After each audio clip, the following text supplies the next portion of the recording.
Ok, Aouzoubillah mina shaitanir rajim, alhamdulillah rabbil alamin. Donc je salue sur le bon Dieu, je remercie le bon Dieu pour sa grandeur et pour sa bonté. C'est normal, il faut toujours saluer et remercier le bon Dieu, celui qui nous a créés. Ici, je vais m'adresser à tous mes parents africains, surtout le peuple malien et ivoirien, parce que c'est de cela qu'il s'agit. Aujourd'hui, on voit que la tension et le bras de fer qui existe entre le Mali, c'est très dangereux. Et le président malien, le colonel Assimi, est dans tous ses états. Il est en train de chasser tout le monde. Le représentant, le porte-parole des Nations Unies et des MINUSMA à 72 heures pour quitter le Mali. On ne sait pas jusqu'où le colonel Assimi va s'arrêter. Prions Dieu, que Dieu apaise les cœurs et que Dieu amène la paix entre la Côte d'Ivoire et le Mali. C'est de cela qu'il s'agit. Mais ce soir, j'aimerais m'adresser à mes frères et sœurs, cyberactivistes, vidéomans ou encore blogueurs, si vous voulez. Surtout ceux qui vivent dans les pays occidentaux, dans les pays blancs, y compris moi-même. C'est important. Parce que je veux dire qu'à un moment donné de la vie, c'est important qu'il faut s'asseoir pour réfléchir, penser et prendre conscience. Parce que cela est très important pour la survie, pour la lutte que nous sommes en train de mener, pour le bonheur, pour le développement, pour l'avancement, pour l'amélioration de la condition de vie de nos parents. C'est très important, il faut qu'on regarde tout ça. C'est un conseil pour nous tous, même pour vous, les followers qui regardent nos vidéos. C'est un conseil pour nous tous. Parce que souvent, je me demande si nous, les vidéomans, nous, les cyberactivistes, nous, les blogueurs, si nous ne sommes pas en train de nous tromper de combat, si nous ne sommes pas en train de trahir la cause de notre lutte. Parce que cela est très important. Parce que souvent, je me demande si c'est comme si on n'est pas en train d'oublier même l'existence de notre existence même à l'Occident. Parce que celle-là, c'est une question aussi. Moi, je pense que nous qui sommes ici dans les pays développés, nous qui vivons dans l'Occident ici, à l'Occident ici, je pense que nous devrons être l'exemple, l'espoir de nos frères, de nos pays qui vivent en Afrique. Nous devons être l'exemple, l'espoir. Vous voyez, c'est très important. Parce que ici, nous vivons chez les Blancs. Et moi, je pense que c'est un avantage. C'est un avantage parce qu'on a du travail, on travaille, on gagne du travail, on mange à notre faim, on reçoit les soins, nos enfants sont dans les meilleures conditions, ils sont même pris par l'État en charge, tout ça alors qu'en Afrique, nos parents, beaucoup n'ont pas accès ou bien l'avantage d'avoir tous ces avantages, ils n'ont pas accès à ces avantages-là. Vous voyez, donc je pense qu'ici, nous, on se suffit. On se suffit, donc on peut dire Alhamdulillah.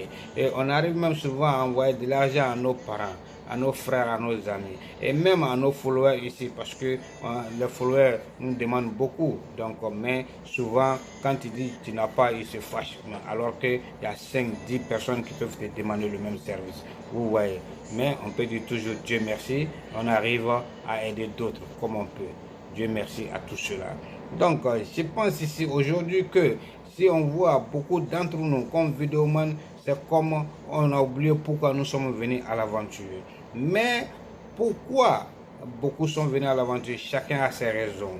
Voilà, chacun a sa raison. Et chacun sait pourquoi il est venu à l'aventure. Pourquoi tu es venu à l'aventure? Peut-être en Côte d'Ivoire, dans leur famille, d'autres, leurs conditions de vie n'étaient pas bonnes, étaient misérables.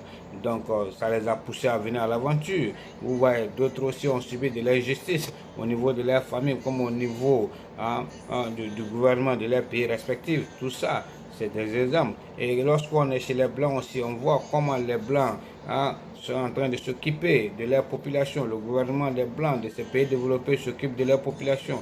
Et comment leur pays est en train de fonctionner. Tout ça, ça nous donne l'envie de faire des vidéos. Voilà des choses qui nous ont donné l'envie à faire des vidéos. Et aujourd'hui, quand je regarde tout ça, je pense que nous sommes en train de trahir, nous sommes en train de dévier, nous sommes en train d'abandonner, nous sommes en train de trahir la cause de notre combat, la cause de notre lutte. Parce que voilà l'objectif qui est là et c'est pourquoi je fais cette vidéo.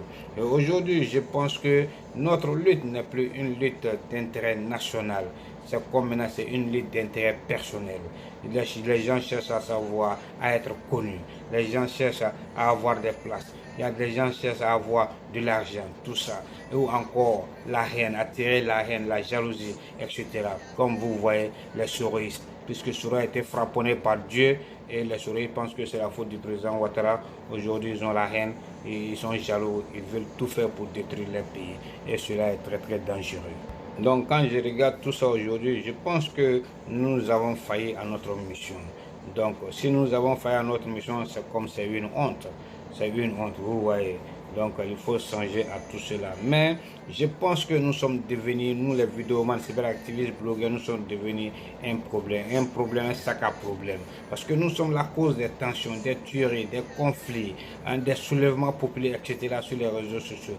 Nous ne sommes pas en train d'utiliser les réseaux sociaux dans de bonnes conditions.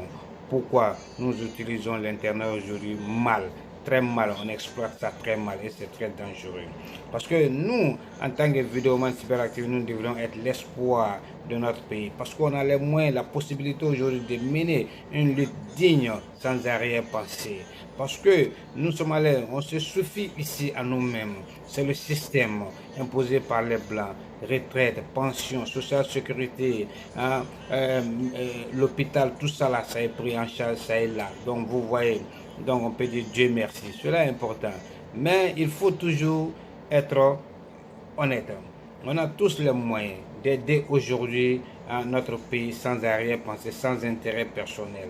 Parce que j'ai tendance à comprendre qu'aujourd'hui, l'intérêt personnel est en train de prendre le dessus sur notre dignité et cela est très très grave. C'est comme si on a tout oublié aujourd'hui, la cause de notre lutte, on a oublié ça. On s'en fout de la situation, de la condition de vie de nos parents aujourd'hui en Afrique. On attire la haine, la jalousie, c'est la déchéance totale. On ne sait même plus où l'Afrique s'en va. C'est ça le problème, la division totale, les tueries. Vous voyez. Et moi, j'interpelle ici mes frères cyberactivistes de revenir à l'essentiel. Parce que hier, la vie était dure dans notre pays. Aujourd'hui, c'est plus pire. Ce n'est pas la faute à nos gouvernements. La nourriture, médicaments, insécurité, ça est partout. C'est la faute aux grandes puissances, ceux qui dirigent le monde, ceux qui gouvernent le monde. Ce sont eux qui ont imposé un système qui fait ça aujourd'hui. Sinon, ce n'est pas la faute à nos gouvernements. Il faut le comprendre. C'est important.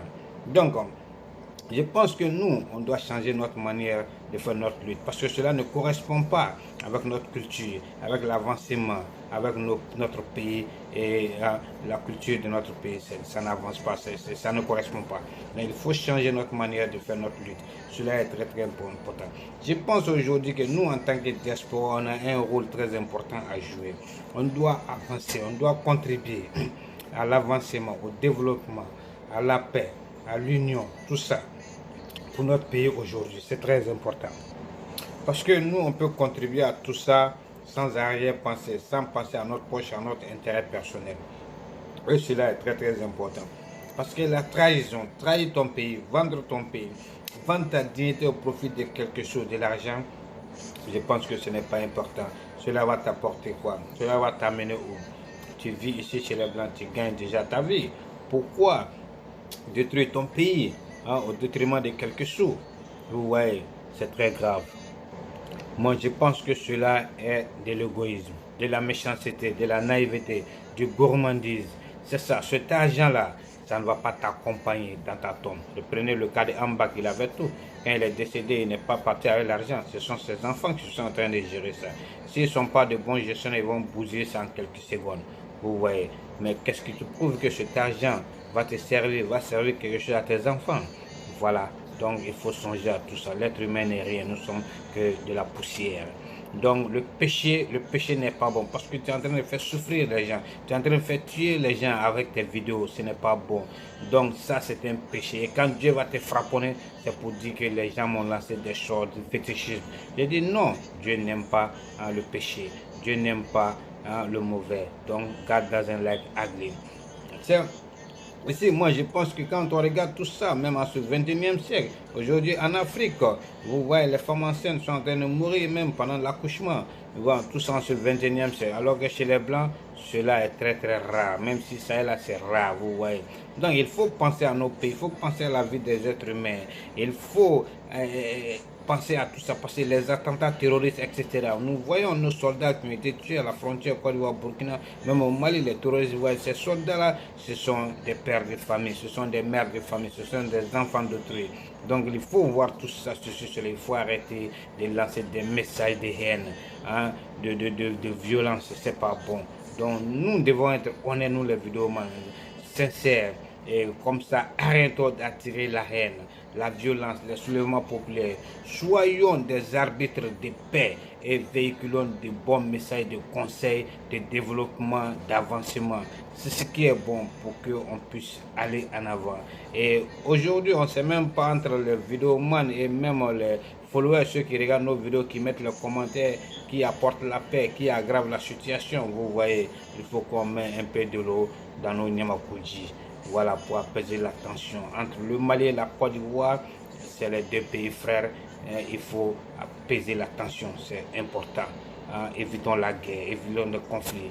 Nous sommes un peuple, c'est ça qui est important. Et quand on voit tout ça, c'est Dieu qui nous a créés. Et Dieu lui-même, il est amour. Et lorsque tu aimes ton prochain, cela te rapproche de Dieu. Mais Dieu nous a créés, il était content. Mais aujourd'hui, on voit que l'être humain a tendance à désobéir à Dieu. Mais j'ai la foi et j'ai confiance. Il y a toujours de bonnes personnes, des hommes proches de Dieu qui existent toujours, qui vivent toujours en Côte d'Ivoire comme au Mali. Et grâce à ces personnes, je pense que Dieu va pardonner tous nos péchés pour qu'on puisse vivre ensemble, pour amener la paix, pour verser de l'eau dans nos cœurs, sur nos cœurs, pour apaiser la tension, pour qu'on ait la paix entre la Côte d'Ivoire et le Mali et que la paix règne dans le monde pour qu'on puisse avancer, vivre ensemble et qu'on puisse se développer. C'est ce qui est important. La Côte d'Ivoire et le Mali, c'est des pays frères. La guerre n'est pas bonne. Soyons honnêtes, apportons des messages de paix, de sensibilisation et pour qu'on puisse vivre ensemble et pour qu'on puisse se développer. À bon entendeur, salut. Merci.